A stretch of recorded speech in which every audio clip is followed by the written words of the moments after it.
അബ്രഹാമിൻ പുത്ര നീ പുറത്തേക്കു വരിക, ദൈവം നിനക്കൊരുക്കിയ നന്മ കാൺക.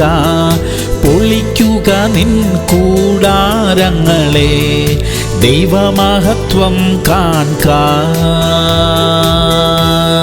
സങ്കീർത്തനങ്ങൾ 16:11. ജീവന്റെ വഴി നീ എനിക്ക് കാണിച്ചു തരും. പ്രിയമുള്ളവരെ, ജീവനും മരണവും നാവിന്റെ അധികാരത്തിൽ ഇരിക്കുന്നു എന്ന് തിരുവചനം പറയുന്നു. നമുക്ക് ജീവന്റെ വഴി മതി. അബദ്ധത്തിൽ പോലും നാശത്തിന്റെ വഴി തിരഞ്ഞെടുക്കരുതേ. നാം ചെയ്യുന്ന കാര്യങ്ങളിൽ ദൈവം പ്രസാദിക്കുന്നുണ്ടോ, അതിൽ ദൈവത്തിന് എന്തെങ്കിലും സ്ഥാനമുണ്ടോ എന്നൊക്കെ ഒന്ന് ചിന്തിച്ചു കൊള്ളണം. അരുത് എന്ന് ദൈവം നമ്മുടെ ഉള്ളിൽ പറഞ്ഞുകൊണ്ടിരിക്കുന്ന കാര്യങ്ങളിൽ നിന്ന് ഒഴിഞ്ഞു നിൽക്കണം. നമ്മുടെ പെരുമാറ്റം കൊണ്ട് മറ്റാരുടെയെങ്കിലും കണ്ണുനീർ വീഴാൻ ഇടയാകാതിരിക്കട്ടെ. മറ്റുള്ളവരുടെ അനുഗ്രഹം നമ്മുടെയും നമ്മുടെ തലമുറകളുടെയും മേൽ വരട്ടെ. പ്രാർത്ഥിക്കാം. സ്വർഗീയ പിതാവേ, ജീവന്റെ വഴിയിൽ നടക്കുവാൻ സഹായിക്കണമേ. അരുതാത്ത കാര്യങ്ങൾ ഒന്നും ചെയ്യാതിരിക്കാൻ കൃപ തരണമേ.